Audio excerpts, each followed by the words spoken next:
morning, guys. Welcome back to the channel. Some of you guys probably clicked on the video because of the thumbnail, and I am going to share that with you. However, as always, I like to be transparent on this channel, and anytime we have some sort of an issue or problem with Abel, I want to share it with you guys. So in the previous videos, you know, I've been doing a lot of work to get ready for this trip, and I always like to take Abel for some short test drives. And yes, I do have an hourly wage gig, and sometimes I'll drive him into work, which is about 18 miles away, just to make sure all the systems are working okay. And maybe about 5 miles into my drive, I looked down at the dash and the water temp was pegged like 260 degrees. And I was on a road where I couldn't pull over until a certain spot, because it's a one-lane twisty turny freeway that goes up into this hilly area. So as soon as I could pull over, I pulled over, and I just let the truck sit there and run. And I went around to all the systems, and I touched the lower radiator hose was just lukewarm, and the engine block was lukewarm, and I'm like, what is going on? So I'm thinking, well, the gauge probably failed. Not wanting to tilt the cab to investigate further, and knowing that I have a redundant coolant loop if something fails on the system to not trash the motor. The radiant heat in the shelter has a output and a return to the block and the head. So if something fails in the cooling system, as far as the radiator goes, there is a redundant cooling loop, and it was like 30 degrees out. So getting back to my story here, driving up the road, I was like, okay, well, let's continue and see what happens. There was no red light flashing on the dash, which is like the danger zone. So I'm like, okay, the gauge probably failed, or the sensor probably failed. So I got to work, and the coolant temperature stayed pegged, tilted the cab, and the upper coolant pipe where the sensor sits was hot, but nothing else was hot. So I'm like, okay, the thermostat failed. That's got to be what it is, because there's a blockage in there somehow. So I'm going to throw a picture up on the video here, and you'll kind of see what happened. My work is about a mile, less than a mile from a cat dealership, and I was able to fix the truck on site. It looks like from the picture you could see there that the lower part of the thermostat fell apart and dropped down and wedged itself into the area where the coolant gets through, and so no coolant was getting through that area, so it went into bypass mode, where the coolant goes through the transmission cooler and all the other systems, but it just doesn't drop into the main flow area. Anyhow, no damage was done. Was able to replace the thermostat right there on site. Drove home, steady 195 degree temp the whole way. I guess there was a warning sign that I ignored. We would go for a drive, and the coolant temp would go to like 230, and then it would slam down to like 160, which meant that something inside that system was failing, and I didn't pay attention to it. So yeah, kind of bit me, but it was a $25 fix. I'm going to leave a link in the description for the thermostats that go to the 3116 motor, and maybe that will help you in the future. I don't know how many are left. They were less than $8 shipped when I went on to buy a couple spares. So yeah, anyhow, let me show you guys what we're working on today. So yeah, we've got a plethora of Milwaukee pack-out stuff. The main culprit that started this whole thing was this little radio. Now, of course, I can't play music on the channel because all of the new copyright infringement and copyright strike deals that are going on YouTube right now. It's pretty crazy. So yeah, these F550 center seats are great. if you have a family and an LMTV, we never used them. The only thing we used them for was storage and like an armrest. So, yesterday Willow and I got to work ripping all that stuff out. I'll show you where we're at here in the cab. Give you a base. So we ripped all that stuff out, and then I went through the cab here and sealed everything up with Sikaflex. And we've got a plethora of wiring just kind of sitting out right here. We're gonna make use of that. These actually go to cigarette lighter adapter thingamajigs. We are gonna make use of those and utilize those again. I've got a little idea set up here. I think you guys will like it. Yeah, this is gonna look nice in here, and we've got a lot more space now, plus the AC isn't blocked by the seats, so we can adjust that and spin that around and do all that fun stuff. But yeah, I think you guys will like this. The Milwaukee stuff, you can get that at Home Depot. However, that radio, they had a deal going with the radio. You would buy the radio and you would get a Milwaukee hammer. It's kind of sitting down there on the cart. You would get a hammer for free, and it was shipped for $2.99, I think. $2.99.99.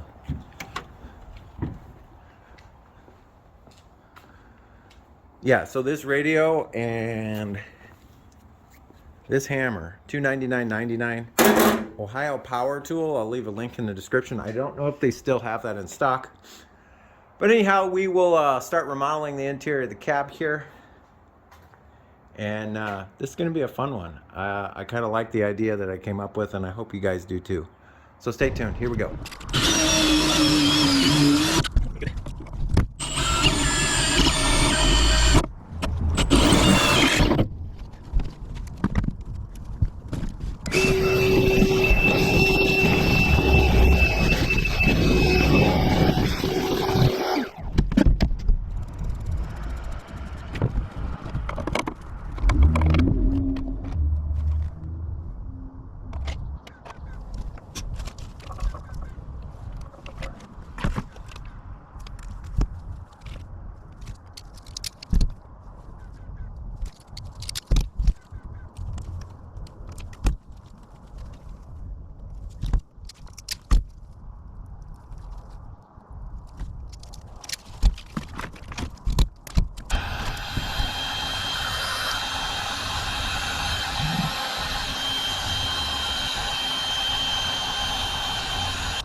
Doing a little test here, seeing how well the Milwaukee packouts hold versus the cab tilt. They seem to be doing pretty good. Kind of a freaky thing to try, but yeah, it's working out good. I ran screws through those packout mounts, and got to remember there's like 3/4 of an inch of insulation down here, and I don't see any screw heads sticking out. I was going to go under here and zip them off, but I don't see them. So probably lucked out having the correct length screws in hand. Let me lower the cab down here and I'll show you guys what I did. I still got to get Willow's laptop mount back in the cab, but the major part I wanted to get done was redoing everything. And so yeah, this exercise mat was some of the same stuff we used previously, and this turned out great. Now all this stuff snaps out of here and then the bases just stays, so you can change it out with whatever pack out stuff that you want. Now we have a nice open area. You can use this as an armrest. This is kind of a tabletop thing that comes off, and you can put it on top of anything, any of the pack out stuff. But plenty of storage behind the seats and inside this little crate here. So yeah, pretty happy the way this turned out. And it's going to be great traveling around like this. Much better than it was before with those seats in here, because we weren't using them for anything except storage. So why not just have storage instead of the seats? Alternatively, if we do need to have somebody sit up here, we can take the pack out stuff out and they can just sit on the floor. I moved the seat heater controls to the seat belt area, so yeah, worked out great. But other than that, I think that's probably going to be it for this episode, guys. If you like this episode, give me a thumbs up.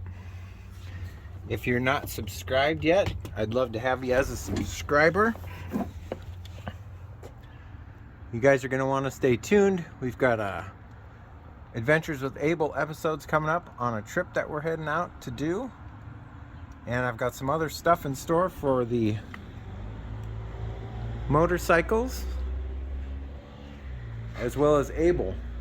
Got one more of these pack out things, and I think we're gonna mount it in the shelter so we can have the radio in the shelter and Bluetooth the movie sounds to it and everything. That'll be kind of neat.